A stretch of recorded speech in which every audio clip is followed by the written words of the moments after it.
in Yeah, terms of keeping our politicians accountable that way. they got Biden. I Yeah. saw a tweet from Jose Vega was talking about that he said that he said some of his buddies was out there Hmm. and shouting down Biden, talking about the same stuff. Do you want nuclear war? I mean, it's because this is how you get nuclear war. The same shit. Even though reports are coming out that behind the scenes they're secretly saying, let's see if we can make a deal there, Monty Hall. Because they're all bravado and puff their chests out and say we're gonna give all this money and stuff, which they have. I mean, they have given them a shit ton of money to Ukraine, but behind the scenes, they're saying it's like this is not working and this is Yeah. going to lead to a nuclear war. So even in the psychosis of the dumbest shit libs, I think some sort of spark of common sense may have prevailed and said, "Hey, look, okay, let's ratchet this down a little bit." But I mean, it's good to see like folks like Jose Vega out there doing that stuff too. And Yeah. I mean, he's inspiring people too. I mean, and I'm sure you have too. Yeah, I think it's just the idea of like, people are like, oh, he's a Rushite and like he's left wing, what like, you know what, like whatever, it's the idea of like, if he's anti-war and I'm anti-war, let's go. Like Mm-hmm. I don't care, like necessarily on what political party or side you're on. We can make that argument after the revolution is over. We can have that debate. But right now it's the idea of like the fact that people are not calling this out and like not calling out for peace, and I mean like, and Brianna Joy Gray, I know like a lot of just the insane mess that happened with her Mm. last week after her interview on Bad Faith last week, and just how NAFO and all these liberals just came and attacked her, and basically were being like, "Oh, you're against like you're for like the genocide of Ukraine, and like all these children, like are being swept from their homes." Well, if that's the case, you should make more of the case for peace. Yeah. Not for more weapons.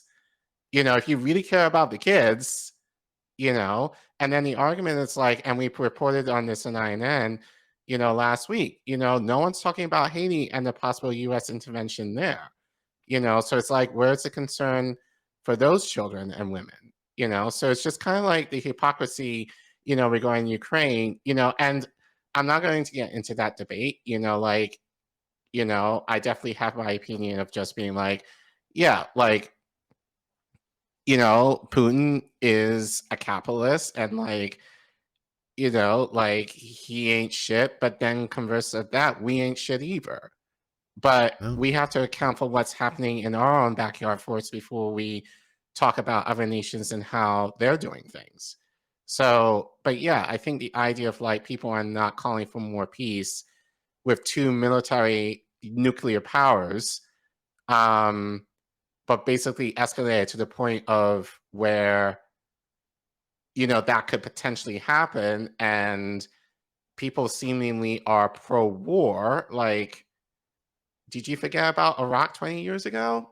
Like I feel like people apparently, have, and it's like, yeah. like like it's just insane that the fact that people have bought into the Russia gaining, I would argue, like even pre 2016, in terms of like, how much um stuff we know about Russia, and just like this like ingrained thing for us that Russia and the US or the West in general are just natural enemies, and we have to, like somehow we are at odds with one another. Like the propaganda and the indoctrination that we have had, even just thinking about the movies that I watched, in the 80s, Rocky, like all those movies, have some, Russian sentiment in them, So like, you can almost argue we've been indoctrinated to kind of have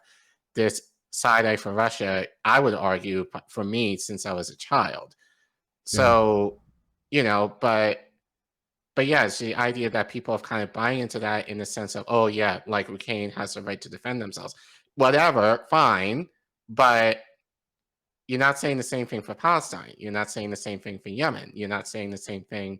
And that's basically where I'm at. It's just like, be consistent, in terms Yeah. of your thinking and your ideology. If you're going to do it for one place, then really we should do it for everywhere, especially if we talk about promoting democracy and all that. So, yeah, it's just kind of like people kind of use that talking point when it's convenient and then dismiss it when it applies to something else. And that is the thing that kind of infuriates me, especially on the left, because people should know better, but they kind of perpetuate those talking points. And, I'm And you glad wonder that I why have. too. I mean, what's What's that? the you wonder why, right? You mean, like, I mean, how bad were brains broken before Trump came along? You Well, had I people in a that lot of were. ways, I mean, go ahead. I will always kind of argue, um, like in America, we haven't seen enough shit in terms of real destruction. Like, I grew up in the UK, and I remember, like, this one particular time, I remember, I think I had to be about 5 or 6, and my mom promised me to take me to the zoo, like, one day, and then we couldn't because of an IRA bombing that occurred Mm, in London that day.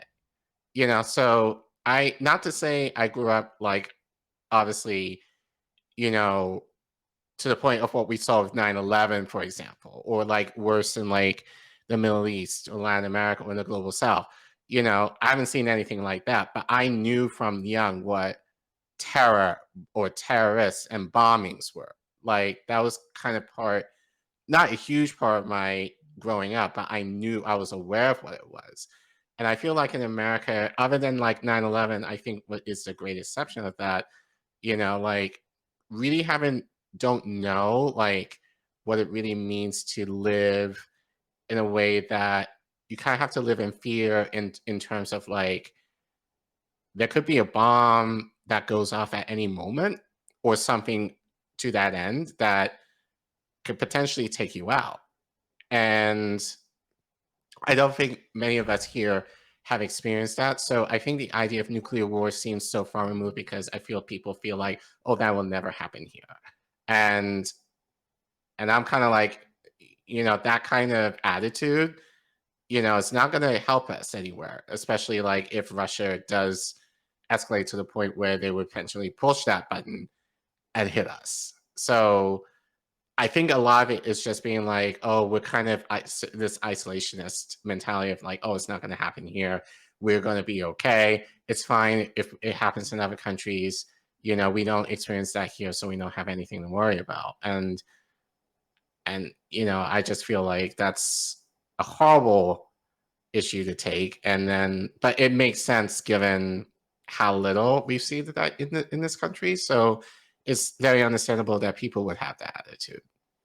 yeah. I mean, I think really it all kind of started in 2000, right, when Mm, the Bush Gore election, yeah. and how that was like the first real, like, elections before that,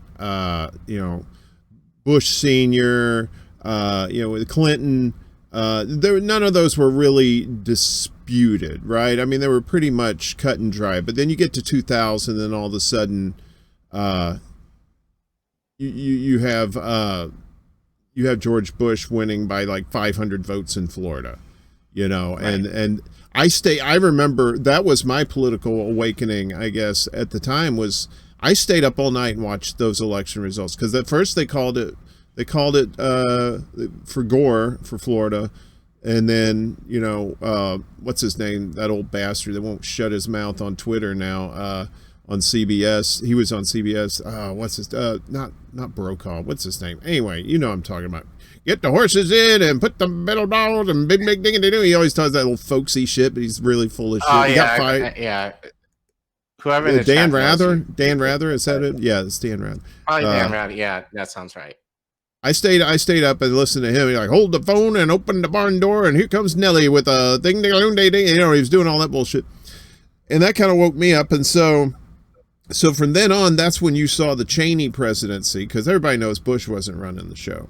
Everybody knew that was a Cheney White House, and you had 9/11. I mean, everybody forgets the first year Bush was president, right? We lost a spy plane to China, and it's like it was very embarrassing. And Bush's numbers were deep in the shitter, right? It looked like like Biden's numbers. You know, he was just awful, and then Rumsfeld on 9/10 says, yeah, the Pentagon lost $2 trillion. Oopsie sauce. Don't know how that happened. And then the next day, well, you know what happened the next day. And that's when all the big changes happened with the Department of Homeland Security and, the Patriot Act and the first tightening of the screws on the people, and then they ratcheted it up later with then you had the 2008, you had the financial crisis and the bailing out the big banks. But what do the people get? Bubkas, right? The people who lost their homes, they didn't get their homes back. So you had these series of events going on leading up to 2016. I know, right? It's like a fucking horror story. So you have these, you have it up to 16, and then Trump comes on the scene and like, he's not going to win, and then he wins. And, of course it was Russia's fault because they decided the night of the election night, Clinton and her crew said, we're going to blame it on Russia. I mean, the leaked emails proved that. And so it's just kind of like like an exponential ramp up. Like it started off with the 9/11 and then just kind of a slow burn, a little build up, and then it got to Trump, and then all of a sudden it's Trump and Russia and COVID, and brains just went out the ears. Yeah. So basically what you described was basically my adult life. Oh, nice.